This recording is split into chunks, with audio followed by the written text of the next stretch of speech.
Good morning. It's July 22nd, 2024, 11 a.m. This is Lauren Manso with the Samuel Proctor Oral History Program, Florida Queer History Project. And today I am here with... Hello, my name is Kaily LaChapelle. My pronouns are they, them. I'm a senior this year at Florida International University, and I'm serving as the president of the Prize Student Union. Great.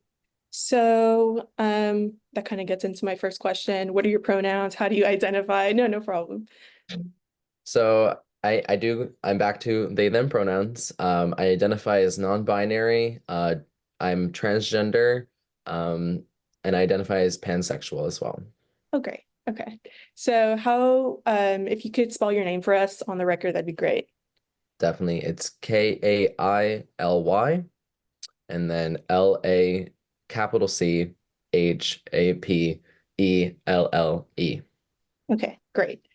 Um, so let's see. I guess a good place to begin is how would you like describe yourself? Like how would you like to convey like your personality, your standing within Florida? Like what would you say is like a good like one sentence description of yourself?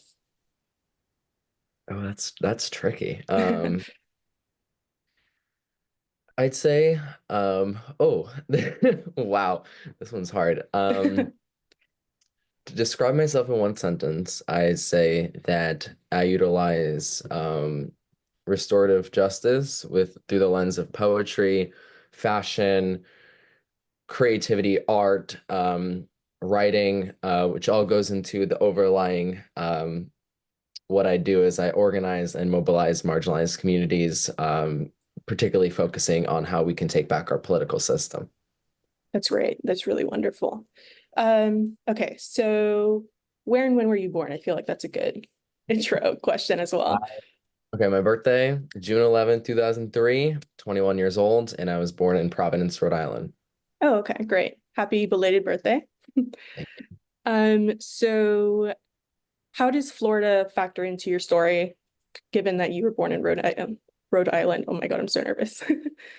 So I got into activism very heavily at 14 years old. Up in the state of Connecticut, I was going to a semi-private boarding school. Um, and I particularly started off with sexual assault, domestic violence rights. So survivors' rights, working with multiple nonprofits, one of them nationally called Pugh, promoting awareness, victim empowerment. Got into that very heavily, coordinating, a lot. There's a lot of history to my experience of getting into organizing and activism that I don't go too much into, but that is the context of getting very involved at a political level. Um, Pretty much like it started at the state level at Connecticut, talking about Title IX violations in school systems. And then that branched all the way up to nationally, talking about survivors' rights. But Title IX is basically the start of my very, high level advocacy I've been a part of. But Title IX also applies to gender identity, sexual orientation. So there was an overlap in high school. And I was living in a state that was blue. I was living in a state that accepted trans people. But navigating the education system was a bit differently going through the school system as trans, non-binary. That's when I ran a human rights conference with thousands of people. And that's when I was like, okay, I was like 16 years old. I was like, this is what I want to do with my life. Like, this is my passion. This is like, what I've really got into like 24/7 in my life. When I was thinking about college, I'll be very honest, like I wasn't thinking of it like, oh, where should I go get my education? I was very much thinking of it as like, where do I need to be right now in my advocacy? Something that in blue states, a lot of people don't understand is how they can be a resource to red states. A lot of blue states, they sit back and let me just make that clear that blue states are not perfect. Democrats are not perfect. But they're a lot better in terms of like state protections, obviously, than Florida right now. I did apply to a bunch of schools, but when I really sat down and what felt right was FIU for a variety of reasons. FIU felt like I didn't want to put myself in a situation that was too homophobic or transphobic, or the environment was like another straight white, heteronormative environment like the boarding school I went to. But FIU spoke to me because Miami is a very diverse city. FIU itself had a long history of DEI, which I thought was really fascinating. The formerly named Office of Social Justice Inclusion was there since the very beginning of FIU, which I was just like, these were all things that I was like, there's enough of a pool, a community that I could step into to be able to continue doing the work. But I was also very mindful, like they might not want someone outside of the state coming in to, get on the ground, mobilize with the resources I'm bringing from my blue states, my national connections, like, but when I came, it was almost immediately, I think being mindful of like, I don't want to come in and just, I'm not your savior, right? Like I'm not coming in to repeat, white saviorism, but I very much focus on how I can be tied to FIU and the advocacy, linking nationally, linking, and that's kind of, the start of why am I in Florida is I didn't want to be a person that's living in a blue state and just sit back and watch because what's happening in Florida is the ground zero for our entire country. And I don't understand fully federalism, but I'm not here to talk about that. But in my mind, we're all under one federal government. And if we're not mobilizing together, if we're not coordinating this country together, then we are not going to take back the country from this far right, movement that is brewing. So Exactly. I'm in Florida. That is so great. Thank you. So I guess that answers my question. If politics influences your relationships, I mean, your relationship with Florida in any way, it's really interesting to see how you travel to Florida and live here in Miami to sort of capitalize on your privilege. And I feel like coming from a blue state, and I feel like that is so important. And it's not like a narrative we hear often. So thank you for that. I really appreciate your response. So then I guess we can get into whether Florida is like home for you. How would you define home? How has the Miami and Florida community sort of made you feel? Do you feel safe? That kind of thing. So that's a, particularly interesting question for me. Something I'll be honest about is like I grew up in a white household that, there wasn't really like a lot of culture. There wasn't a lot of like tied to our homeland. I grew up with my dad's a military guy. So, it's kind of like in how I was raised to move a lot to unlike, his whole motto in life was to not settle down in one place. Like, he didn't really raise me on the aspect of home, which is a lot of very different than I know, like moving to Miami. Like you have a lot of people that stay there and want to stay there. Like that's their home, that's their culture, that's their, they have a tie to that land. So that was also why I was very mindful when I'm, coming into a territory that I'm not particularly familiar with. I'm Armenian, so I do not have a Hispanic or Latin background. That was another thing I was thinking about. Um, but this is what I say to people. And, up until 18 years old, I lived in this, went to this super huge high school. I did go there for free. It's not, I don't actually believe in private education. I just happened to fall into that. So that's where I had to go for high school. And it was such like a, again, straight, heteronormative, conservative, like small town environment. That wasn't home to me. I might have lived there for, all of high school and like a lot of my life was there, but never once did I think that was a home to me. I didn't find my chosen family there. I didn't find honestly anyone that I connected with, other than like there was one trans person that I met throughout high school, and he actually ended up going to FIU. But other than that, it didn't feel like a home to me. When I was 18, it was no question I was leaving New England, like, and that has a tie to politics, that has a tie to my personal life. And so when I came to Miami, I've been living here for 3 years, I've completely submerged myself into the local community of nonprofit, community organizers. My first year here, I really just focused on learning as much as I could, going out and asking people, like, where's the work? Where do we need to go? Where do you need me? Basically. Um, I've met so many people in Miami. Like, I've truly created, like, just the most wonderful chosen family. I've met so many mentors. I just felt like I found my place. So to me, I think I define home a bit differently than a lot of people I know, but Miami will ever forever be a home to me. The connections I've made there, the people I've met, the learning, the history, the culture, everything about Miami, it's something that I'm like, I didn't know how long I'd stay in Miami. I didn't know what my connection would be with Miami, but I do consider Miami more of a home than anywhere else I've ever been in my life. That's wonderful. Yeah, and you use the words chosen family, and I think that's really important terminology for like LGBTQ plus like discussions of LGBTQ plus freedoms and culture and whatnot. So how would you define chosen family for our audience? Chosen family, in my definition, is like a lot. Obviously, family is like very biological, but it doesn't have to be. Like family is more of like who you raised, like your parents, your siblings, anyone it might be in that environment. A chosen family are people that you meet in your life that are going to accept you for who you are, and you don't have to change that in any way, shape, or form. And that's something you don't have to. My chosen family, at least how I define it, is no one I that's in my chosen family have I ever had to explain myself to. I've never had to change who I am. I never had to mask who I am. Um, and these are people that I love. With my whole heart. They are like people I rely on.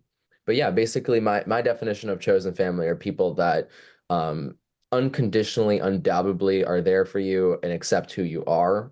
And that is really integral into the queer community because a lot of queer people grow up in conservative, homophobic, transphobic environments where even when maybe they even say parents come around or family comes around, there still feels like you're not seen. That's something I feel a lot. So yeah, my chosen family I feel full with. That's great. I love the words I feel full with. Your chosen family, I feel like that's really powerful. And so I guess we can move on to like upbringing. So if you'd be comfortable, do you think you could describe your family life? You already discussed sort of some of your childhood and your upbringing, but like maybe if they're sort of like religious experiences that you had or like your cultural upbringing, I guess. Yeah, so my mom is the one that's Armenian, and then my dad is fully white. I mean, maybe like French, maybe LaChapelle. I don't know. He doesn't really talk about his background like that early, things like that. Um, Military guy. So, and then my mom worked full time. So, growing up, I really was raised by my dad, which I do share this part of my upbringing because it's, I think, very interesting in how why I do the stuff I do now.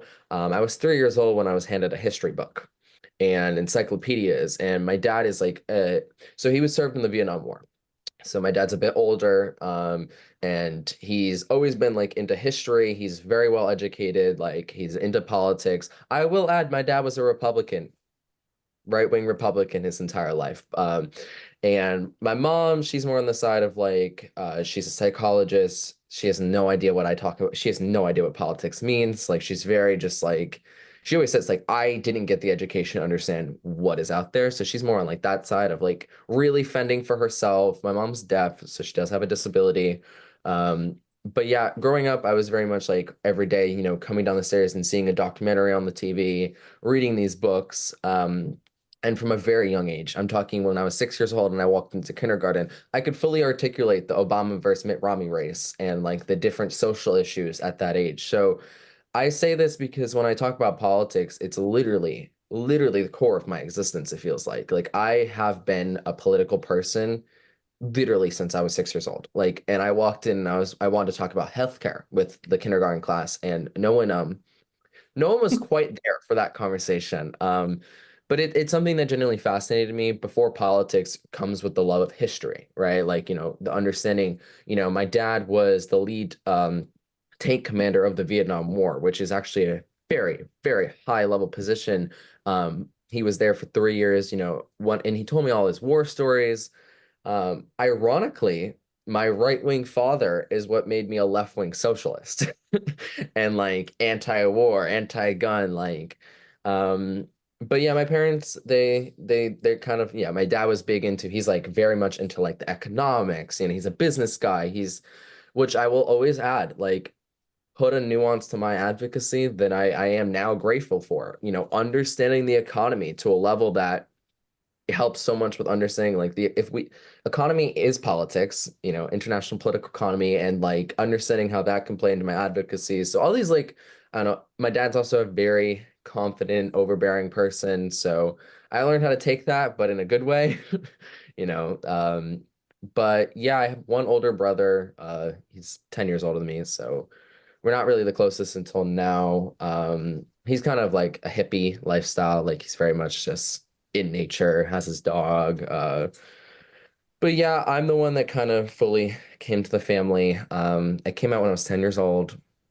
And I am proud to say that my parents are no longer Republicans. So, I am grateful to have a family that was, very homophobic and transphobic for a long period of time, but eventually did come around and have those very tough conversations and hold that open mind empathy for the world.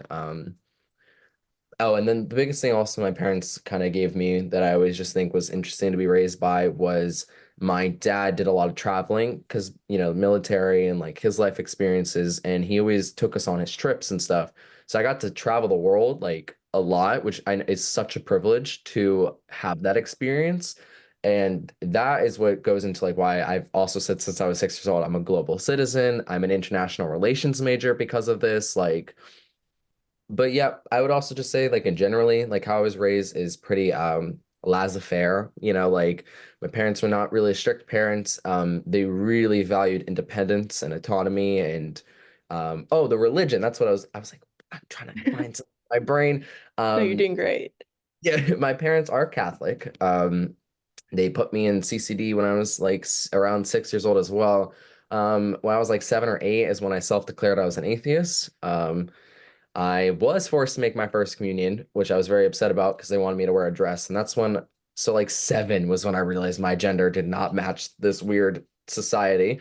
Um, and then I really started to vocalize that. And then, yeah, when I was 8, I refused to go back to the church. And I was like, that was big in my family. My family was religious. And I'll add something too for the interview. I do have autism spectrum disorder. And I always think that played heavily into like, if I couldn't understand something, I'm not going to believe it kind of thing. Like, but I took that very literally. And so, like, religion, I am lucky to be the person that like went through what would be religious trauma, but like not have it affect me the way that it affected most people because I just took things way too literally. Like I remember it was like 7 or 8 and they're like, "You're going to go to hell for being." Oh, I asked, "Why is it a sin to be gay?" And they're just like going on, and I just couldn't understand how the next line says we love everyone, and then I'm going to hell. So I was just like, "This is a bunch of BS." Like, and yeah, my whole life I've been an atheist.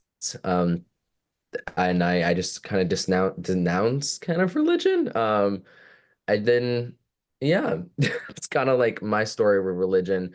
After that, though, I did do a lot of education, reading all the different like Bible, the Torah, the Quran, like everything out there to actually have some sort of knowledge on religion. But I hold in my assessment that I'm an atheist. I do work with a lot of denominational churches these days, in tandem with my advocacy, and that actually did bring an essence of like I think that's really cool. Like there's non-denominational churches that take anyone where you could be a Catholic, could be a Catholic, an atheist. Like, um, my mom now identifies as non-denominational, like spiritual. She now believes in a non-binary God, which I definitely helped with. That's But great. yeah, a lot of growth in my family of beliefs and stuff, which I know for a lot of people do not happen. A lot of people can stay in their ways of like religion or like that's what the Bible said, we're gonna believe that to the day we die, versus finding like it's all just an interpretation of how we believe society is. Yeah, for sure. Okay, so I think I want to pivot now to politics, but before we do that,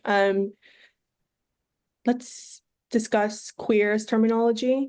How do you feel about the usage of queer in like colloquial and like academic discourse? Like, is that a term that you like have any like personal associations with? Like, how do you feel regarding like the idea of like reclamation and like reclaiming this word? So I'm a big believer. I said pansexual, but I use queer, pansexual kind of interchangeably, just depends on the day.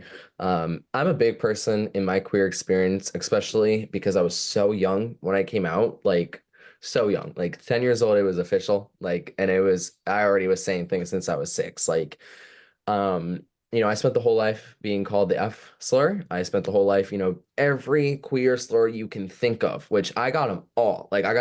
I've been called, and that's something I've had these really recently. I've had a lot of these conversations with a lot of people in the community because a lot of people still believe we should not be reclaiming those words, just let them die, right? Like that's one take. I'm not on that side at all. I'll just say like I obviously have compassion and understanding for anyone's point of view in this conversation, but at a very young age, I reclaimed a lot of those words. Before I even came out as trans, 4 years I was a lesbian, and I did go by the terminology of dyke, which, at that point I was having conversations of like, and I always explained that came from years of being called that word and then reclaiming it for myself. I think of the same thing with queer, the word queer. I personally love the word queer. It feels very encompassing. Like gay doesn't feel as encompassing these days. So I love the word queer. I'm here for the dialogue and, having those conversations. And I obviously respect all the nuances, but I do love the word. Right. And briefly, you mentioned that you don't feel that gay is all encompassing. Do you think you could elaborate on that a little bit? Yeah, I mean, I did use gay, lesbian interchangeably for a while. And I don't want to take like other people could look at gay as very encompassing. But more so now, just my experience, this is more of a personal experience. Like now being in Miami, there's a very large like gay male population.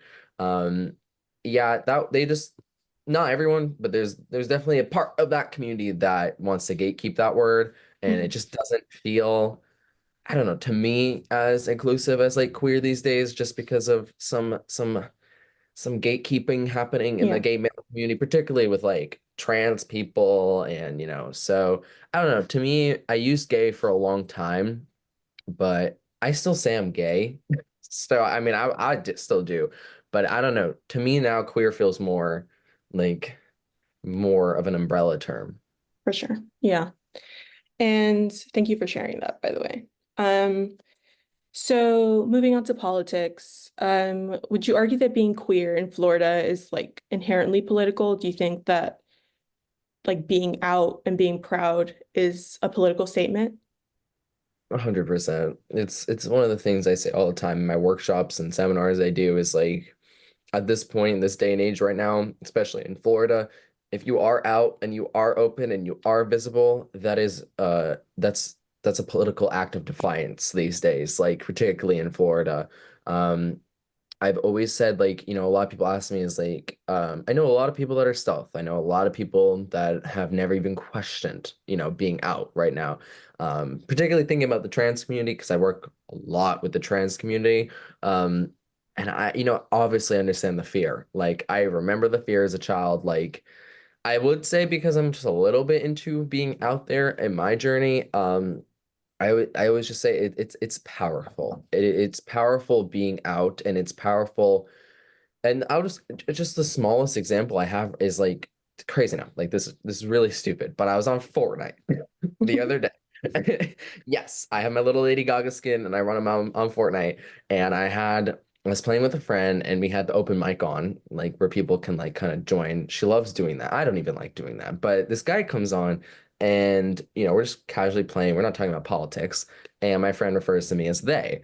And he immediately just starts like, he gives it all. He's using the F word. Like obviously we kick him out. And I just thought about that a lot because I was just like, and I was talking to my friend after who's like, not she's never came out. Like she's queer, but she's not out. If so it's like, and I was saying like that no longer bothers me. Like that no longer gets under my skin. That no longer has control over me. And that's something too, how powerful that is. And like I was sitting there realizing, I don't know exactly when that happened to my life, and it's honestly kind of sad. Like there's a sad aspect to it of like you had to be called and like brought down so much that you're just used to it. Like you're just like, but that's something that I'm like, I think a lot is when you don't give your oppressor that control or that power to like erase you, because that is what's happening right now. It's they call for a transgender ratification. They want us gone. They're doing everything they can to get us out of public life.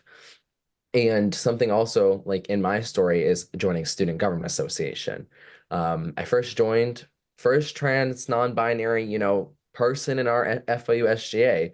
And everyone told me is you're not going to get far. Like it's not this, it's like as a trans person, like, are you funny? Like, I'm very proud of how far I got. I got way farther than I honestly anticipated. I was Senate president last year, which is the second most powerful person in SGA, where I have to go sit on these board of trustees. And the fact that they were so baffled to see a trans person and a person that every single time I'm in the public life, I reiterate, I'm trans, I'm trans, I'm trans. Like everyone knows I'm trans. And that's something we're not seeing. And that's how powerful it is. And it's like, so yes, to me, it's very political. I've always said there's two most important things to my advocacy. It's me and it's my voice. It's how I visibly look and it's how I articulate myself. And, being in these spaces, particularly like the political spaces, like FIU Board of Trustees, Board of Governors, and saying I'm a trans person, and talking about that experience openly, also on news anywhere. And it's like that is everything they want to see gone. Like that is like, and if we keep, so I was saying the most important thing I do out of anything I do is empowerment. And, it's hard, right? I couldn't get anyone else to feel comfortable coming to this interview and talking about their experience because they're scared. And that's something I don't know, when you can kind of sit in that fear for a while and then realize, well, that fear is just going to bring us down. Like that fear is going to erase us. But yeah, being open, like every chance I can is not only a powerful, but it's also a privilege. And that's something I always know, like where my limits are, my capacity, my background, my security nets as well, allows me to have that opportunity to be out. Because let me just be very clear on this interview, being out is not safe in Florida at all. I've been doxxed 8 times in the last 3 years. The death threats were, there's phases where I'm getting a death threat a day. The only reason why I feel safe doing that is because I don't have family that live in Florida. That is the only reason I feel comfortable being out. And that's something I add too, because if I had family that was living in the state of Florida, I would not feel comfortable because I would think about all the things that could happen to them. Living at a university dorm right now feels like a little bit more protected. There's, the cameras. If anything happens to me, at least we're gonna know, versus like, so that's something too, like why a lot of people aren't out is thinking of their family. The Florida super PACs right now will attack anyone and everyone. And then the rise of hate crimes, the rise of violence, like these are things, real fears. So it is a political statement, but it's completely unsafe to do. And it really comes down to like, I always say to people, like, you cannot pressure the circumstances you are in your life. And it really comes out to be like, if you feel comfortable and you feel like there's enough safety precautions, then yes. Yeah. Yeah. I'm sorry to hear that you've received death threats and all that. That's completely unacceptable. It's awful. I'm sorry about that. And I think that really is a testament to how unsafe it is to be queer in Florida. I mean, we have all this Don't Say Gay bill. I mean, that's like the token. Like, I feel like it's what you say about being out in Florida and not being powerful. I mean, that's a sentiment that I've heard frequently, especially in these interviews. And so I was wondering if you could speak more to the importance and like the power of being like open out in like public and political life, especially. Definitely. And I'm gonna give a little bit of background of like when I came out and stuff, because that's also I feel like I came out at 10 as like gay. Like that was the word I used. I was like, I am gay. I believe in same-sex marriage. Like that, I didn't really know how else to put it at that age. And it was really young. I knew I was trans. Like I knew it, but it was like I went through so many years where I was like, I don't want to have two things. Like, kind of like that mentality is like, I already am gay and I'm already like, being called an F.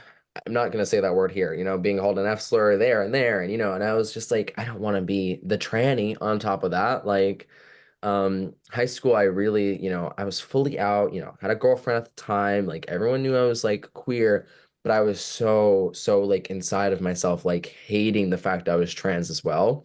I did meet at 16 years old that trans friend I was talking about that came to FIU and everything. And, that was a really scary time in my life. Like that was when I was the most suicidal. I don't know where my brain was because when you're not yourself and you're doing everything you can to hide a part of you, the rates of suicide, depression, anxiety, like physically, I was always a smart student, but I couldn't even think about school. Like I was just like so out there. Um, at 16 was when I was like, there was a part of me that like, and I share this now because I think it's important to my story of like, I might have grew up for a long time very left, but I did go through a period of time where all I wanted to do was be straight, conservative, cisgender. Like I was just like, why do I have to go through all this shit in my life just for who I am? And if that time period was when I was like, Trump was running, Trump was in that election, and I very much was just trying to take all my beliefs and be like, no, which is scary, but it's like it also adds one of the most components of my compassion when I do this advocacy is my advocacy is focused on trans, and like survivors, but my advocacy is also focused on finding people that are like that are finding people on the other side, conservative families, that are being brainwashed, that are being so like just being told to be this, and that it's like, of course we're staying there. That's why I'm very proud of my advocacy the last few years is mostly just trying to pull people over to have that understanding, to be like, it all starts with yourself. It really does. And that's something I share that because at 16 I came out as gender fluid, but it still wasn't there. Like things were still not like no one actually took me seriously. Like everyone was just like it's kind of a joke. Like my parents were like, no, you're not. All that talk. But being 18 did really change my life because when I came to college, when I first turned 18, the first thing I did was put myself on hormones.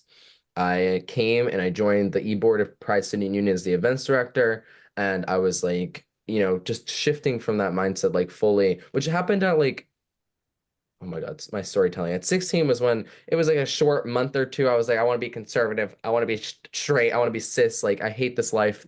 Um, but obviously, after my awakening to come out at that age was like, you're gonna kill yourself. Like, basically, like you're gonna drive yourself so far into the ground if you don't just, be true to yourself. But it took a minute still because my favorite TED talk is the rat cage, where it all talks about like basically your capacity and your to live in this world is based on the environment you're in, which I believe a lot because at 16, 17 I was trying, but I still just couldn't fully break out that shell because of my family, because of, the environments I was in. But when I moved across the country, living by myself, putting myself on hormones, I was like, I thought of, something too, and it's something I talked to my trans friends a lot about. My first act of being completely out kind of came from a place of guilt too, of like being like, wow, like, I don't know, just my lived experience, but it did turn into what I said is powerful because at 18, I joined I ran for SGA like my first year. When I was at first in SGA, it was completely right wing. Like all the GOP was in the SGA. And I was like, I thought about it a lot. Like, because I could have tried to take the route in my college experience where I was like stealth and, trying to pass as like a man or whatever. And I was like, no, like I just can't do that anymore to myself. So I made it very open when I was running, when I was, do in that environment of everyone I knew that didn't accept me. And that feeling I got of like, wow, I can stay true to myself.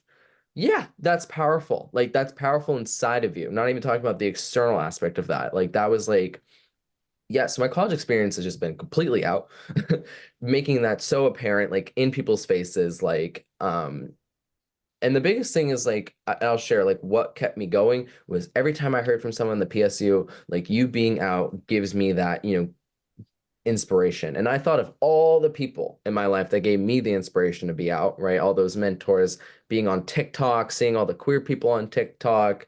Bayar Skylar was like a big person in my like trans experience. And yeah, it's powerful because here's a few things. One, if you're out and you're open and you're comfortable and you're talking, you're having these tough conversations, because that's another thing. You know how many frat guys, homophobes, conservatives that I will have an open conversation with. Like I'm willing to talk to anyone about anything. And I've always said that I do clarify that not every trans person is like that, and you shouldn't just go up to trans people and ask them whatever you want. But I'm okay with being that person right now. I hold these conversations again with a lot of that compassion to be like, okay, people can change their minds.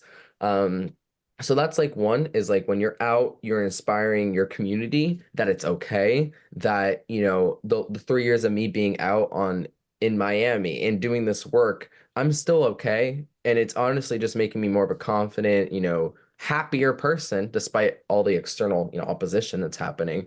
And two, when you're out, there are people that genuinely are curious. So one of these guys in SGA, entire life, right wing, Trumpy, wearing the MAGA hat as I'm having this conversation. I just, from the day that he was like, I genuinely want to ask you some questions till now he's one of our biggest allies. And that's just something that speaks like power to me because we wouldn't have these conversations if I was hiding behind the closet.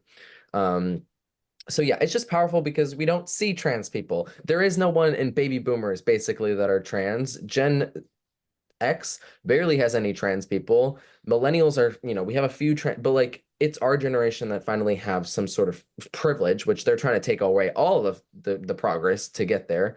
But I really am the big believer is like in 50 years, we got to this point, but in 5 years, we could reverse all of that. And I don't want to see that happen. So we need more people to be out. We need to see that trans people are not predators. Trans people are like everyone else. And that's like the biggest thing also is you're combating stereotypes, you're combating stigmas, microaggressions, everything. How many times I've been, they're like, oh, I just didn't think a trans person would be like that. Because that's another thing. We don't trans representation in media. Awful, absolutely terrible. So it's like that's another thing when we actually see it, we learn it, we can hold a little bit more compassion than maybe before. For sure. Yeah, that is so powerful. Thank you. And I want to mention you talked about Gen Z and the power that they hold. This sort of sentiment was mirrored in a previous interview that I did.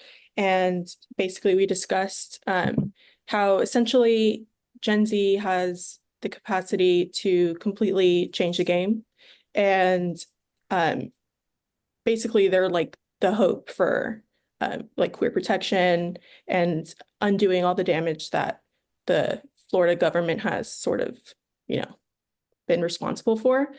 And so do you think you could speak to like maybe social media, the importance of social media, sort of the hallmarks of like Gen Z life that sort of help cultivate this like safe space for people, like maybe talk about how social media helps with the cultivation of like chosen families, that kind of thing. Definitely. And I think I'll just add like how this directly relates to like politics is last year the Florida government banning anyone that's 16 and under from using the internet, right? Like these are things that have a deep correlation with they know. They understand the power that we're wielding and the conversations and the awareness that our generation is having. Not to, let me just add, our generation's not a saving grace, right? Like there's still going to be things, but there's more potential right now. Social media, from personally, like that's what saved my life. Like at 16 years old, I hopped on TikTok very reluctantly. I didn't really like social media, it gave me a lot of anxiety, but I was like, I don't know. I went on COVID, people were doing things that we never thought we'd do. So I'm on TikTok, I'm scrolling, and that was when I, for a while, I didn't think I could be trans and non-binary. I grew up with the trans med people on YouTube and stuff. So it was very much like that was like in my brain where I was like, I didn't even know who I was. So I went on social media and people were like trans, non-binary, trans masculine dressing feminine, which I was told for years that was not okay, which I just was like, okay. And I stopped doing it. So it was like social media gave me a lens of like, wow, people are actually doing the thing. And you could visibly see it. Like I could see people from big creators to a person with 100 followers, right? Like just a variety of people on there. And that's when I started, talking to people, asking questions, like, social media, living in a rural town, I wasn't going to find anything like that. And that's just something when we think of access, right? Because there's a few buzzwords I'll use all the time, empowerment, access, like, but access is something I think about a lot, like in terms of advocacy, in terms of identity, in terms of acceptance, is how are we creating access? Because it's going to be extremely hard if you don't have anyone like you to go accept yourself. um, Social media is an access point for queer people, for marginalized people, for all types of things out there. Like it could be anything. Um, and how that relates to like, thinking about how does Gen Z, this power is the statistics are already showing us, which is very fascinating. Our generation has more queer people than any of the other generations. It's majority like there's a lot, I forget the numbers off the top of my head, which usually I'm always throwing statistics, but I'm blanking right now. but there's like a very, very large population of bi individuals and Gen Z. But growing numbers, I'm pretty sure, I think I saw something like 3 or 4% of trans people, which were taking up 3 to 4 times more. So these are big numbers right now because it thinks I'm always thinking of like, well, how did right in 50 years and some of the rights that we did, well, that created some comfortability to increase those numbers and get people out there, having same-sex couples and having kids now and having, you have Gen Z. Gen Z is the first generation that can have same-sex parents. And that's something to think about. It's the first generation where sodomy isn't illegal. It's the first generation where trans people are not in the DSM-5 as pedophiles and mentally ill people. So these are all just things that are like, these are political, societal factors of why Gen Z, we're not just some special babies that were born, but our world is slowly getting more progressive. And the reason why, I've always said this, the reason why we're seeing this extreme rise of anti-LGBTQ movement, this right, how it relates to the right-wing movement, is because we're growing. We're getting more visible. We're getting more rights. We're getting, we're actually, oh, what's the word? Assimilating into society. And that's something that's extremely scary for people that want to control and hate and, do the whole 9 yards. That's the thing I think about at Gen Z. Our culture. Here's another thing I always think of is like generational trauma and how every generation, is dealing something different. But Gen Z, from when we were just growing up, we are being told, well, you might be in a school shooting, so we're gonna keep practicing every month. The climate, we were 6 years old when they started the Go Green like campaigns and stuff, which I know at a young age I realized, oh, the world's burning. Great. We are living in more violence and political conflict than any other time in history. And that's actually, as they are major, that's what I focus on a lot, is like there's more conflicts, there's more divisions, the rise of nation states, the rise, like these are all just right factors that relate to our generational experience. But I think with all of that, increases the conversations of even anarchy, socialism, societal norms, right? The fact that our generation might have made it a joke, but I thought this was, as a constructivist, I'm identify as a constructivist, when we started saying, oh, money's just a social construct. Oh, that might be a joke for some, but that was like so symbolic in my life because I was like, we're having that conversation that it's not just a definite, finite, black and white world we're living in. We constructed the world we're in. And that awareness is what, again, a constructivist by nature is just like, oh, we live in the structure, the agents make the structure, and basically everything's just decided by the social norms that we adapt. And to me, Gen Z is out of any other generation, right? Because I made the joke that baby boomers were the most manipulated generation. But I don't think it's as easy for us because of these other factors and because we're having these conversations. That also makes us a little bit more powerful because rather than fitting in the box of like these societal norms and like this is what things should be, this is a lot of us are like, well, why? Well, why are we there? Or even how the fact that we have to all kind of just joke about the really big things that happen in our life makes us a little bit more like, huh. So these are all just things I think of in our generation, and even now Gen Alpha's after us, like the change of parenting styles. Because in 1960, I don't think anyone was talking about gentle parenting or how to combat generational trauma. So Yeah. that's another thing is like the more we don't like, I don't think Gen Z came into the world feeling healed, but the more we don't feel healed, I think the more we might want to actually go out and do something for the world, create that healing, have those conversations, and take on gender, societal, whatever norms head front and be like, is that really the world we want to construct? Um, I love to say it, but Gen Z really does go against a lot of the concepts of realism, which realism in my mind has always plagued this world.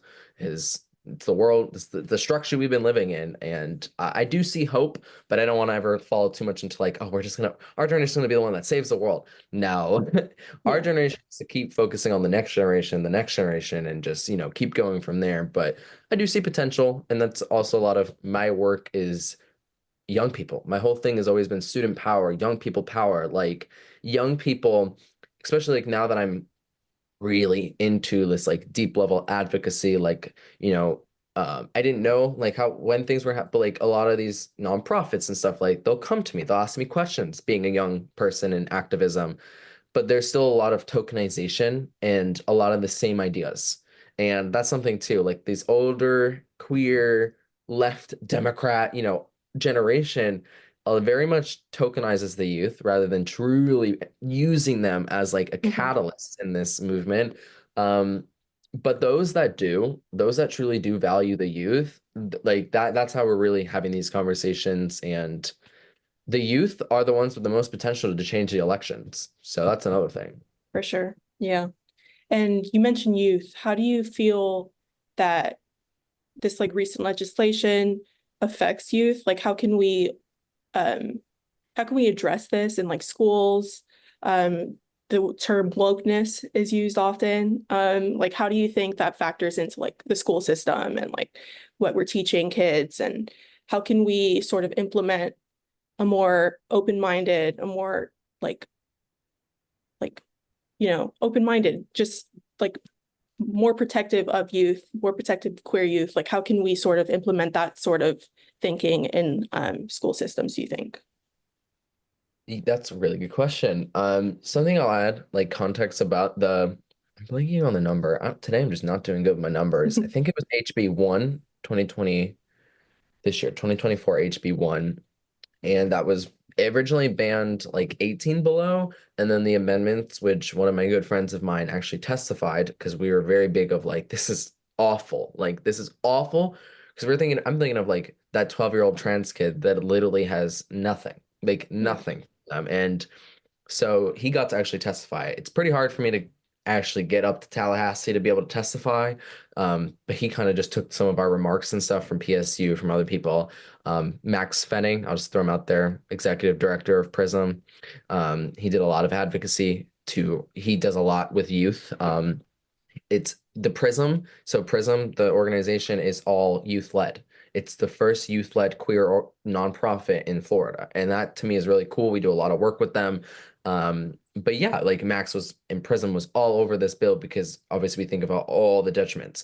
Now, something I thought was really interesting was it was sponsored by a Democrat. It was sponsored by a Democrat that has said that she supports queer youth.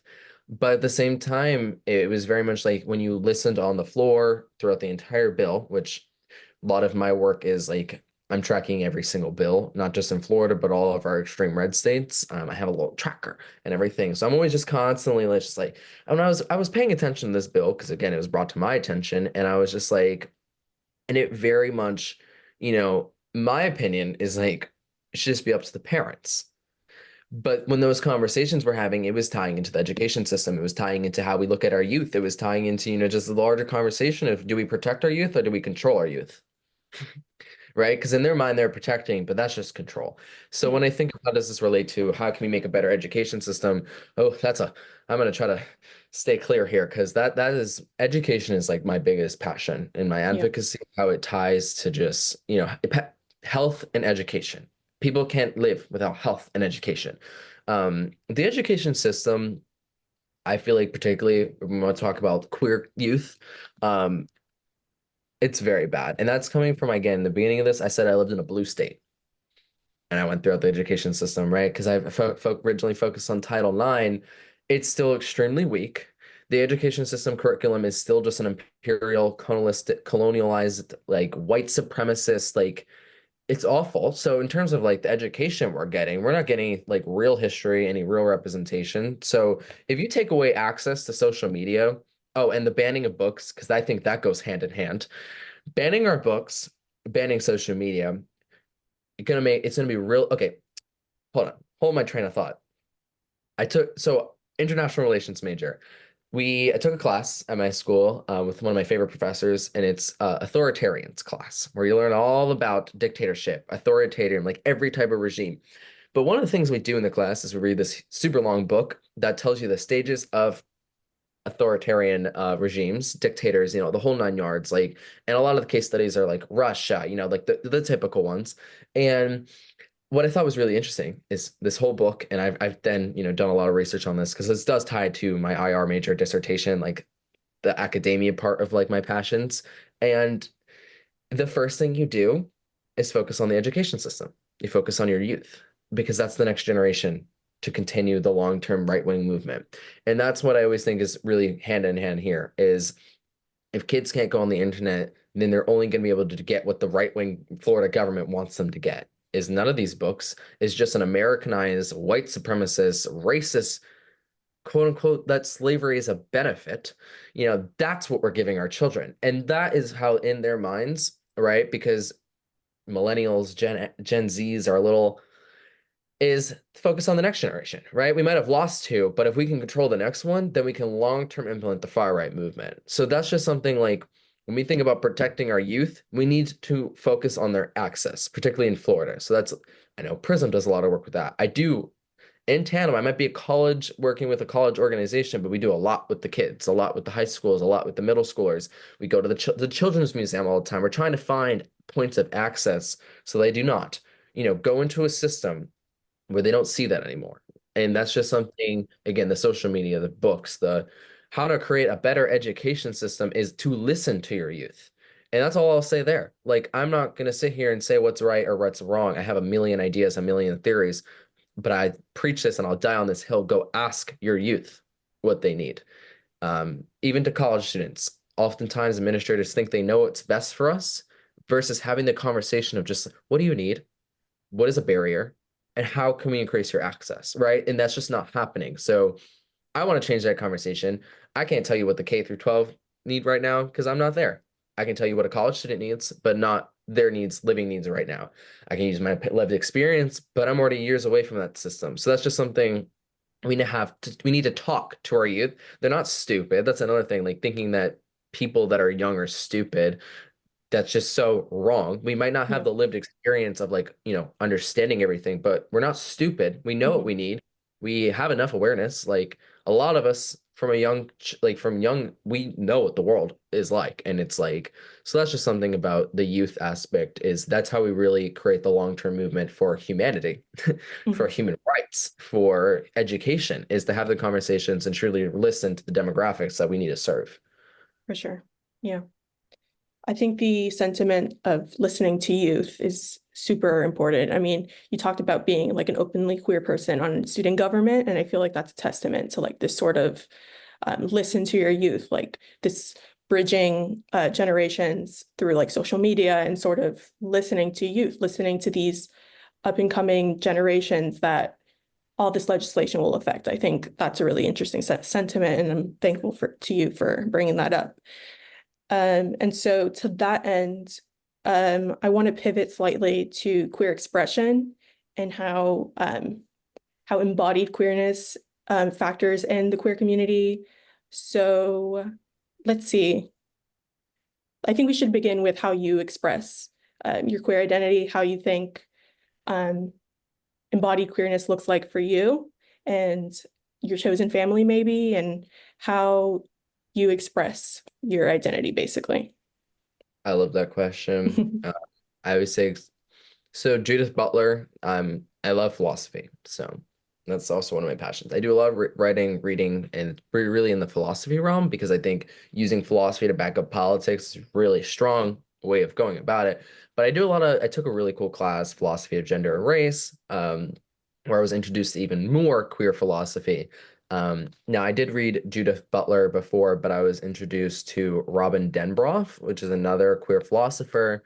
But anyways, Judith, one of our, she makes a quote, and this is like I found this in high school, and ever since, Judith Butler is a great blueprint. Robin Denbrough is like I everything that they write, I'm just like, yes, that's what I feel. But Judith, I want to add in is like she makes a quote and she just says like basically gender is, a construct and gender expression is just your performance. And I'll make the joke. I've always said like I love performing. I love performing, and it's gender expression to me is like yeah my favorite thing about being queer, my favorite thing about living in this silly little world. It was around 16. I started thrifting. I got my license, and I started going to thrift stores, and I started really like put together my style, and that was something like when I started to put together my style, that was when I came out. Like that was like the full kind of click of like, oh. Um, And for me, like my style is always like very much rooted in like color patterns. Like at 16, I went from like, trying to fit in, like trying to fit into all these like, 14, 15, 16 in high school. I was just abiding by the social norms, like trying to, just, not be anything different than that. And then 16, I was like, I showed up to school and I was like, because that's my roots too. Because that's another thing. When I was 10 years old, going into fifth grade, I was literally like at the peak of my gender expression. Like I remember walking in rainbow zebra pants, sparkly bedazzled like top, like rainbow backpack, and the rainbow Asics. And I was like, that was I never felt happier. And then for years I tried to just adapt to this like boring, I'm gonna say boring style. And then I realized like that's not me. My style, to boil it down in like one sentence, is I love to be the center of attention in terms of my style. My personality isn't fully like that. I don't want to be overbearing, but my style, yes. Like that's where I lay down my cards. Like I love color, which yes, like very symbolic of being queer. Love the rainbow, but color to me is so fun. It's so happy. It's so like, I don't know, and I love playing with color. Like my friends, even my chosen family, and they'll still make fun of me. And they're like, "You somehow make it work," but I just never thought that would work. I love adding like random textures, colors, like things that really what my expression came down to be is I love not abiding by these social norms. I love just doing whatever that it might be because I just sometimes I'd be doing some weird stuff, but I'm like, you know what? It's for me. I'm the person that's like the social media trend, like throw on a like trash bag and make it work. Like whatever you need. The people around me in high school were not like that. That's why I don't consider them my chosen family. But when I came to college, like everyone I met is very much like they took pride. Like a lot of people I'm with, like all my friends are, like non-binary, are like super like outside the gender binary and how they express. So that's something like really big to me is like, and yeah, expression is just so symbolic of your identity, of your acceptance of your identity. And it's another one of those things I throw out there of like, when I'm not, I'm so scared. I'm gonna add that. Like I do fear when I'm in Florida with some days and how I dress. But, a lot of times I more am like, well, you know what? We're forcing them to see a queer person, because it's always the conservative ones that like to sit and stare. And you know what? They get a great view and they get to really see that we are here. We're here and we're queer. But yeah, expression goes into just a lot of in my life and how that relates to, the two, which you might ask after, so I'll wait. But my two biggest events I do in Miami are the fashion show and the drag show. And yeah, it's not just a personal thing, but it's like I think most people in the queer community, like expression means a lot to them and however you express yourself and finding that fashion. That's why I put fashion when I described myself in one sentence, I had to throw fashion in there because I think it's very important. And I don't just do fashion to be like, oh, I love fashion. I think about, well, how are we creating access with fashion in the queer community? And like, so I do a lot of drives. I do a lot of like, I try to thrift a lot to be able to actually bring it back to the community and stuff. So, that's another thing is like, oh wait, I'm gonna end it there. No, perfect. That's great. And so yeah, you definitely got ahead. I'm going to ask you about drag and fashion and sort of what's your relationship to the drag community, maybe in Miami or in the US generally, and um, how would you describe like the drag scene in Florida, in Miami? Like, how do you sort of engage with that? Yes. So funny enough, my first drag show I ever went to was the one I hosted. But I've always loved drag. Like drag, when I found out what drag was as a kid, I was Yeah. like actually gagged. Like I was like, this is the coolest thing ever. Um, Drag is actually really symbolic into my journey of like being a trans mass person, but like, still loving my femininity. And that's why I identify as non-binary. Um, but when I came to Florida, so Miami, my first position in the Pride Student Union, I actually got before I signed up for classes. I was like scrolling, it came up that they open positions, and I was like, are you still interested? I was like, I don't have any experience being events director in Miami at FIU. I never even stepped foot on the campus, but I was like, if you need someone, I'm here. I was like, up to y'all. And they're like, yeah, like give it a shot. So I came at freshly 18 years old, never had stepped foot in Miami, never stepped foot on FIU campus, but I was serving as an events director on an SGA bureau because at Pride Student Union is an SGA bureau and it was solidified that year. So I didn't realize how big the position was and how much I actually was doing and how much I had to coordinate. But I came in and they're like, yeah, the big thing you have to do this year is plan the drag show. And I was like, okay. FIU actually historically for 3 years prior had a drag show and it was run by the student programming committee, which also kind of goes to show like Miami drag it's very accepted in a lot of aspects. Like it's not the rest of like Florida with a lot of sense of like when the bands of drag came, Miami was one of the leading, people to like all across the board. A lot of people were just like, that's ridiculous. So Miami drag is like very in depth in the culture. Like for SBC, which again, Student Programming Council is like any type of student to run the drag show for a few years, like that kind of showed me like, okay, like yeah, like there's a lot here. So when I was planning the drag show, like obviously the first thing was figuring out how the heck to do that.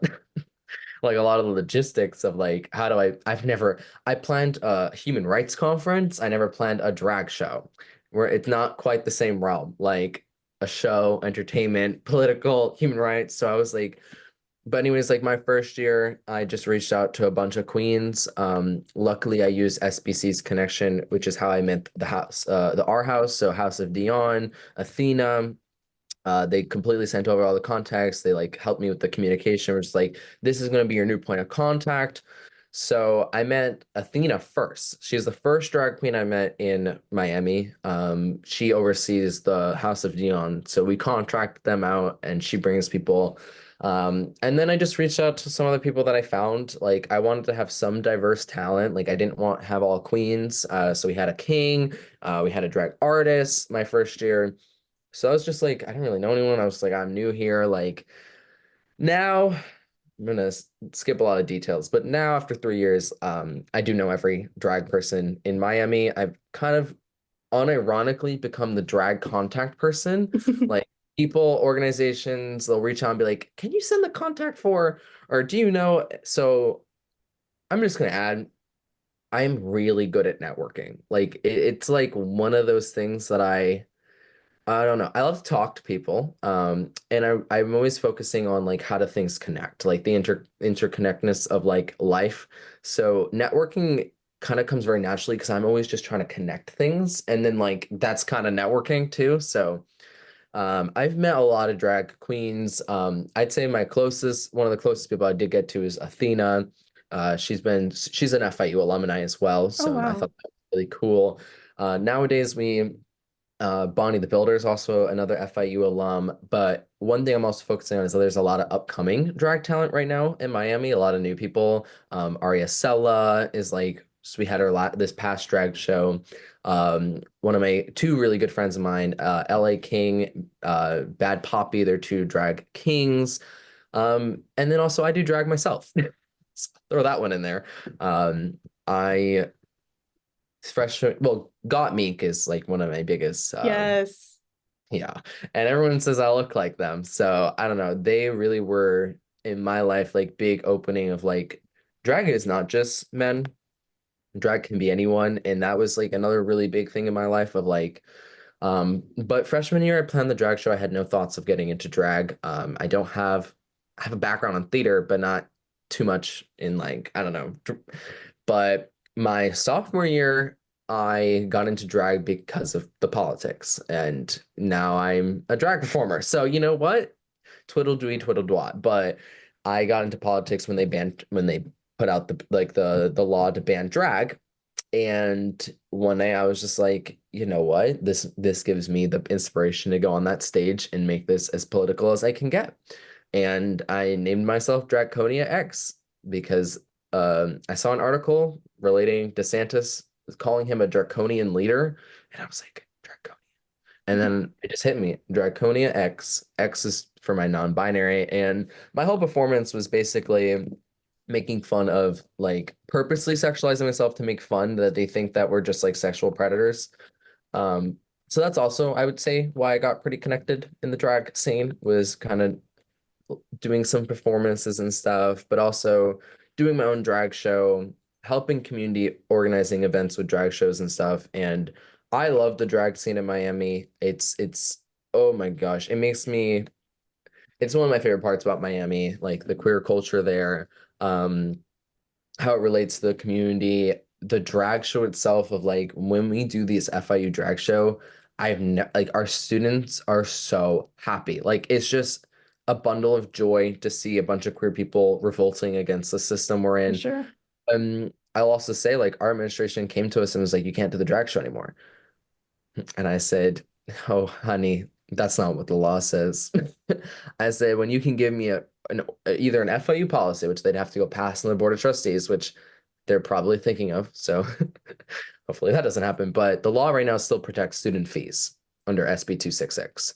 So our drag show is still alive and well. 2025 is actually going to be my last year in PSU. So it's going to be a big one. But the drag scene in Miami is also very integral to our community, to our culture there, and even to the politics because a lot of drag queens and artists and kings that I don't think ever thought about getting political got very political when they were trying to get them banned. A lot Yeah. of them stepped up, and that's another thing. Like that culture we're creating in Miami, right? Because I can speak on Miami, I can't speak the rest of Florida, but the queer culture and not like the white older gay culture like the younger like socialists queer like intersectionality lovers like that culture got so much stronger in the last few years and that's something we talk about a lot is like the resiliency that comes through when we can still have joy and that's Yeah. I kind of there is like drag is joy. Drag is the embodiment of just yourself. Even though you're dressing as someone else, it's like you are really yourself in such a way. And it's like that resilience as well is powerful. That, Yeah. For sure. to keep that environment. And the fact that it's just growing in these times because of these times is another one of those things that I'm just like, the queer community is so special. It really is. Yeah. Thank you for that. That's so great. I mean, the drag community in Florida or in Miami is so vibrant. I mean, in like Gainesville, I know it's also a, I mean, Gainesville is sort of interesting because it's like northern Florida and whatnot. But yeah, I mean, drag in Florida is so important. Like with like all that's happening politically. I mean, how would you sort of like explain how drag can act as resistance, I guess. Like you talk about how it can be political. So, and you talked about how you became a drag queen sort of as an act of resistance. So how would you explain that in the context of everything we've like sort of discussed? Definitely. So when I do love irony. I do love like satire. Like, so I'll just throw that out there of like a lot of times, like, I'm a very, very, like serious organizer, but there's some times that I'm having fun with the times we're living in, and that's kind of like how I looked at drag. So sophomore year, I was the president of the private student union at the time. I was putting on I'm the, they all nominated me to be like the co-MC with Athena and stuff. So I was already gonna have some sort of presence, but yeah, it was the same thing of like, they're trying to ban drag. And the rhetoric of it was just so triggering and so just like, to make drag artists be out sexual predators Yeah, when no drag artists I've ever seen reported as a sexual predator, but it's all like the same white cis men that are, that is the main demographic yeah, of so that was just something that and again, like doing the survivors' rights kind of played into like why I really wanted to make this as political as I could. And then the other thing was the eyes on us at the time. So Pride Student Union I'm very fortunate that I've gotten teams of students that hold the same type of resilience and it's bold to make statements right now. It is bold to go against the system, knowing all the consequences. And for 2 years straight, I've got a team that we sit down and we talk about it, but we all ultimately decide it's worth it. It's worth anything they could throw at us. And so yeah, the drag show is always and so 2023's drag show we got told that there was going to be administrators watching, right? The whole nine yards of like that was when the bill wasn't even fully passed yet. So that was something like we were still following the rhetoric, the conversations, but my administration is still like performatively like they're conservative, but they like sometimes want to perform to be more than they are kind of sometimes like right but we're being told like all eyes on us, be careful, don't do anything like out of the books, like keep it PG. The second someone told me to keep it PG, I was like, hmm, hmm. And I love pissing off FIU's administration anytime I can get, because yeah, that's kind of a lot of what I do at FIU. So that was when I was just like, Draconia X came out of nowhere. Like, I probably a dream. It was in there. And I was like, I'm gonna sign up. I've never danced before. I've never lip synced before, but I was like, I don't care. That's really not the point of why I'm doing this. Didn't think it was gonna continue after that too, by the way. This was just kind of like a spur of the moment. Like, um, I got up there in full lingerie, and I don't usually dress like that, but I wanted to stand up there again, looking the most sexualized I could possibly be, put on one of the most sexual songs I could find, and just made it like the most. And I added my own audio to make it like this, so you could get the satire behind it. Um, and that the audience, it was not the best performance. Again, I was not a performer at the time. It was more of the political performance of it all. Uh, Crowd, like, it's the environment of those drag shows. I'll send you some pictures in the story because I do have some, but I wish I could, the video of the environment. It's a sold out event, which is very big for us at the PSU. The entire ballrooms are filled and everyone's just clacking. Like, it's so loud. The environment is like, every single year I've done the drag show in the last 3 years, like the reviews are through the charts. And when we get political is when that room is the loudest. And that's something I've always noticed. And when I, like, freshman year, of course I had political things to say, because 2022 was the year that I knew, oh, it's going to get pretty intense the next few years. Like, it's time to start bunkering down. Don't Say Gay we all knew it was just going to be a blueprint to a lot more fucking shit, excuse me, a lot more shit thrown our way. And so that was drag, and like how it's political is like we're creating such a space, like a community space, a safe space, so that we can like just kind of let out some of those, feelings, those things, but in a space of resilience and joy. And we always say that joy is a form of advocacy. For sure. Joy is one of the most important forms of advocacy. We do not get through these times if we do not hold those spaces. And I also think it's really fun that when we take those spaces, particularly in the times they want to ban us, they want to make us out to be those things, and we use that rhetoric against them. And when administrators are there and they're hearing that, they're hearing the uproar of queer students that are not gonna just listen to your meaningless advice to go be PG. Like, we're all 18 plus here, baby. Like, but it's just like all those students, when I get that feedback, because I have a feedback form every year, those are the moments. Like, the drag show is like, I cry every year. It's just like, after a long year of work, I get to there and I read the reviews, and it's just like, wow, I didn't feel like I could be myself until I was here, like the last 2 months. And it's like, that's what that is. Drag is an act of political defiance these days, because anything we do that goes against their agenda is defiance. Because the unfortunate thing is, if these keep going, it's going to keep getting people to be fearful and keep hiding, and less people are going to do drag. And then eventually, and that's why creating those environments, making sure when we are creating environments of like even just drag, fashion, queer events, making sure people actually do feel safe. That's another thing. But yeah, like just existing, being in those rooms, defying what's being thrown against us, and doing it with love. That's another thing. Doing it because I don't want to ever, I try to find satire and humor and joy, because I never want to hate my oppressor. I only want to use, again, one of the first sentences I said was restorative justice, and I still think about that in every core of the work I do. But yeah, I'm gonna end that there. That's so great.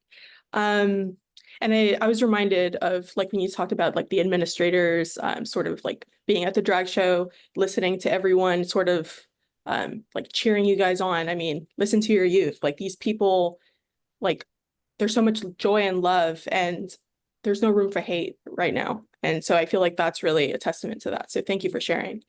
And then, so sort of to close our conversation, I want to pivot to the sort of title of this project. So it begins with a Stonewall for Us. So that's like a quote from an archived interview from the Florida Queer History Project. And so I want to get your take on sort of like what this means. I mean, the quote is, I had these Okay, so the speaker says, I had these two very, very good friends who were drag queens who said, if something happens to you, we'll start a Stonewall for us. And so I want you to sort of, if possible, speak on that and how you interpret it today. This was a 2012 interview. And so how do you think things have changed in the last decade? Like, sort of apply that quote to your own personal experiences if you can. Definitely. I will that's a really powerful quote. I think ever since 2013, 2015, like when the early 2000s, like 2000 up until 2015, there was a very large queer movement off the backs of the civil rights movement, Stonewall movements. The first queer march on Washington was during those times, and that's when all of our national queer organizations were started, right? The 70s, the 80s. They started a foundation. Marsha P. Johnson, all of them our Black trans woman of color started the foundation for us to start fighting for our rights. We're starting with the laws that were implemented, the sodomy being illegal, gay marriage being, same-sex marriage being illegal, like all these things. And I add this context because it's something I've thought about a lot, is there was a lot of momentum at the end of the civil rights movement, um, again, particularly of trans women of color. And I always ask, well, what happened? What happened? And I could get into a whole take on neoliberalism and how that relates to everything. But I'm gonna try to keep it on the queer is I think and we hear this take a lot, like once we got same-sex marriage, a lot of gay people just sat back and were like, okay, we did it. We got, the right to, have sexual intercourse because that was illegal up until 1999. And, a lot of these, and when I hear that quote, I just immediately think of what we're dealing with right now on the ground lines of organizing in Florida, and thinking that always now every protest, every speech I am asked to give, I bring back that because we need to go back into our roots. Like we need to go back into if you're going to mention that at Stonewall and you think it was or even just how Pride is these days. I went to Wilton Pride in Fort Lauderdale and it was like a police state. There was more police than I felt queer people. There and when I was talking to one of my friends, it's the vice president of the Pride Student Union, and we were talking about it like the origins of Pride is a riot. And I think we forgot the meaning of that. That's ACAB.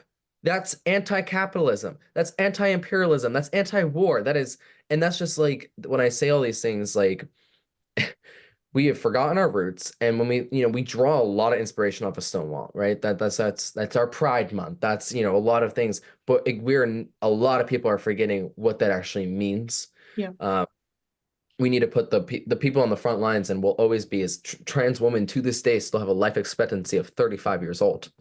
And when I think of like why were they fighting so hard in the 70s and 80s, is it's never going to be the same as, for example, myself, a white trans masc individual. And those are things like a lot of people I know, like a lot of people have not forget the components of intersectionality, and that the BIPOC community is the forefront of our movement. Racism is the forefront of our movement, and all we can really do is learn, assist, and listen. Listen is another one.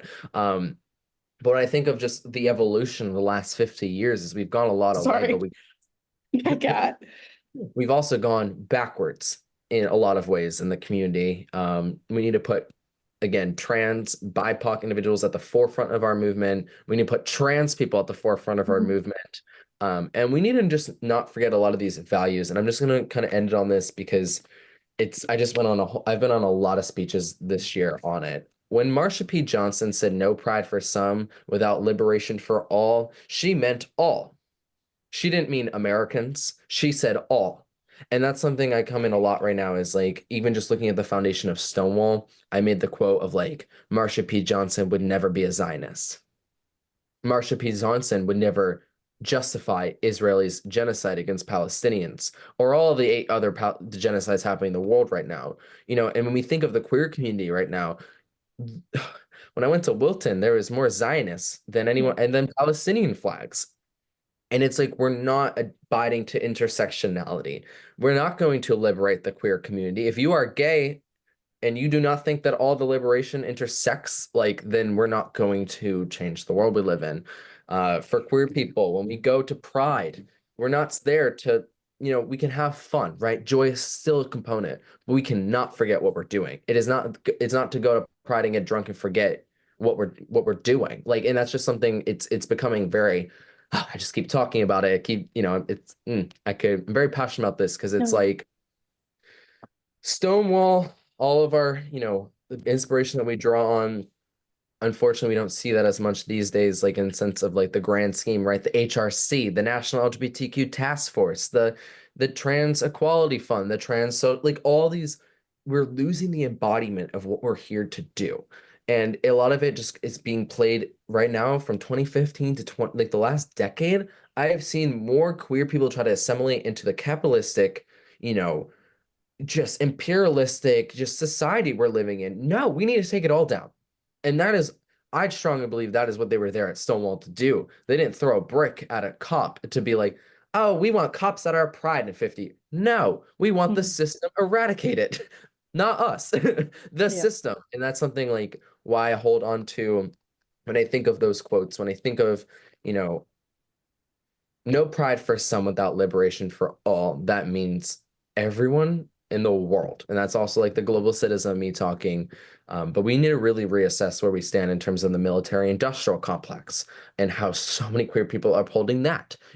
Where are we assessing it all? Just capitalism. Like these are all just things that link into our oppression. Mhm. And I would like to see more from queer people. And I think this is a really cool project that relates, the history. Again, that was a really powerful quote that I'm like still just kind of sitting on is like, understand that our history, right? Queer history, and not just Stonewall, because that's another thing I do. A whole summer on queer history where so much is forgotten. Like there's some rich queer history that dates back to the 20s, the 1920s, and it's like we need to really understand our history, understand intersectionality, and understand again, like understand who's on the front lines, understand like where your privilege is, and the interconnectedness of like homophobia and transphobia doesn't exist without the racism, doesn't exist without ableism, doesn't exist without, imperialism. So these are all just things that come to my attention when you brought that up. No, for sure. I mean, that was fabulous. So powerful. Thank you. And so I think a good place to sort of maybe end our conversation would be sort of talking about how allyship could be like mobilized better and how we can collectively sort of work towards a brighter future for queer youth and for queer people just generally. And like, how would you sort of describe the history of Florida queer resistance or Miami queer resistance in a way that sort of factors into today and like what we can do today to sort of ensure that we have a future? It's a good question. Hold on, I like No, no, take pull your it. time. Yeah. So I did start off with like history is really important. I just emphasize on the last point, particularly like when I came to Miami and I'm about to do a bunch of queer advocacy to understand a lot of the history. Miami has some really good, rich history with queer activism. Um, but when I look at all this history and I look at even my example of Stonewall and, well, how do we learn from history, right? Not just keep repeating history. History is so important and the quote of like, history is just constantly repeating itself. It oftentimes feels like we're living in a cycle of history. And to learn from history and think about the future of like queer politics and stuff, and to end kind of like how do we create the better world for the youth? I'm gonna just answer that based on my philosophy of not just this, but like kind of life. And it's kind Yeah. of I added before through my lived experience and stuff. First and foremost is always just thinking of like compassion and empathy, um, and not just for your community. And this is something I don't want to get too. I'm so bad at ending my train of thoughts, but my IR, so why I'm an IR major is I predominantly focus on the us versus them theory, which dates back to the beginning of history up until now. And you can take that on a micro level, you can take that on a macro level, you can take that honestly to any community, any point of history, us versus them. And it's something I think about a lot because how do we create the next generation, this world, how we construct the world we want to live in? there's a lot of points that we can address, and this is just one that I talk about. It's the compassion and empathy for everyone. When I think of liberation for all, I do also mean that. And I don't want to keep repeating the us versus them.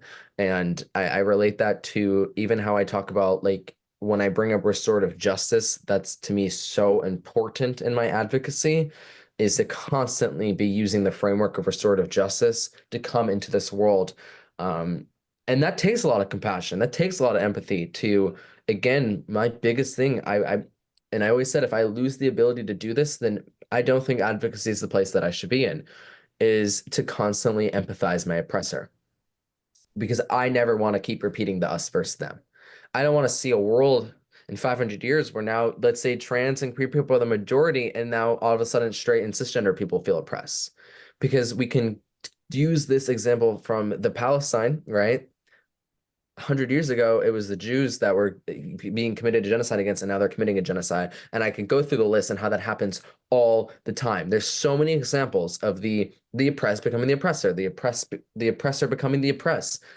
Well, that's the conversation that I hold a lot, is thinking about the future. I don't know how we really think about the future until we start to address this extreme problem that happens in human nature. The idea of divide, the idea of, like, if we have so many ethnic marginalized communities, then how do we all harmonize? Well, I don't know. That's just my essence there of, like, how do we create a better future? It does start now. It's holding these conversations. Um, holding the compassion even for yourself of, like, a microaggression, right? I was using this example last week. I was doing a seminar with some teachers and stuff, and we were just talking about, and I was saying, like, obviously the when you are, let's say you're corrected, a lot of times the first instinct is to be defensive, or let's say a microaggression is given against you. A lot of times it's defensive. It's feeling ill feelings. Well, how do we take that? How do we take that and make that a point of healing, a point of teaching, a point of, we're coming together despite the misunderstanding. Um, Again, I say all these things because the most important things that have happened in my life is, one, taking my right-wing family and, having enough compassion to in hope, right? That's another thing. Hope is so important. People that don't have hope, like, cannot do full-time advocacy. That's for sure. Like, I don't know how you're sustaining yourself if you don't have the hope that what you're doing can make something better. But I also have the same hope that people that don't understand me, people that might hold hate or something, that comes from a lack of understanding and empathy. So if we show them that, then that can create, so even just like the small example of, like, now my family being accepting, affirming, educating themselves, and thinking about that on a broader aspect. The last few years, how many people I've gotten to have those conversations with, because I held that, I don't hate you for not understanding me, because I understand where it comes from. It also comes from insecurities, so that's a whole other thing. But when I think of making a better world, when I think of what I'm here to do, right? Because we all have a different purpose, we all have different meanings for our lives. But a lot of that is holding in, like, no, I don't want to keep repeating the same thing we do. When we think of just the history of, there's just so much division, even the division in the left, or, like, the left of the politics is, well, how do we actually create? So one of my main things I do is create coalitions, mentor coalitions, create guides for coalitions. Like, that's kind of the connecting point I mentioned of, like, well, why are we dividing versus connecting? I might not agree. I'm not a Democrat. I don't agree with what the Democrats are doing, but I don't write them off. In the same way I don't write off Republicans, I don't write off anyone. I want to see a collective liberation for humanity. Um, so that's just something I think also just happens a lot with queer people as well, is, like, we can never forget the humanity, and, to always hold on to that. We aren't going to create a better world unless we do have those conversations and, like, the compassion and the whole nine yards there. And that I do critique a lot on the history aspect of, like, I don't see that. I don't see a lot of case studies, of those that are fully embodying that for, the collective mission of what we're doing, right? Because, I'm not just out here saying, oh, let's go be besties with the Republicans. No, that's not the point. The point is to have the conversations, because most of them probably are not, deep down, that might not be who they are. So I'll kind of end it there. No, that's great. Thank you so much. So I guess that's a good place to end. Is there anything you would like to add to the record that we didn't discuss, or would you like to end it here? That's a good question. So this is published for University of Florida. Um, and then what was the other thing? Like just So this is the Samuel Proctor Oral History Program. So we conduct like oral histories in like different fields. This particular project is the Florida Queer History Project. And so I'm recording interviews with individuals who can sort of speak to Florida queer history. And then for this specific project, it's about like drag as resistance. So the interview would be published on the university digital collections. And so it will be made public, but it will be like sort of congregated with like the other interviews that we're doing as part of this collection. okay, my last sentence, and I'll end it there, just to get the context of particularly fully my target audience again of like, I did mention a lot about history. The last thing I'll say is like, and I didn't fully emphasize this because I do a lot on the national level, but never underestimate how powerful your local communities are and how powerful local history and government is. And that's something I really just want to highlight as well. Like local governments, we often a lot of times don't value as integral parts of changing the political system, changing, the trajectory of what we're in. It is the local governments that can change way more than I think people can ever imagine. Local governments are the day-to-day operations. Local governments are what you really are. It's what's in your face, basically, in your life. Um, and as well, like a lot of times we know like a lot of this national queer history and stuff, but it's really important to understand like the local history. So again, like Miami, but not just Miami, like you can think about in a lot of different ways. Like when we think about, well, how did we get same-sex marriage? Well, that was a local movement that brought to a state movement that went to a national movement. It's nothing ever starts macro, it always starts micro. So when we think about particularly like history, like queer, I implore everyone, I'll just end this on my interview. I didn't get to go too much into history. I didn't want to, that's like hours that I could get into, but look at it and don't just go to kind of like the very popularized history. I always think that, micro, like the history that isn't always taught, there's always a reason. And maybe the things that are forgotten can add even more of a nuance to the world we live in now.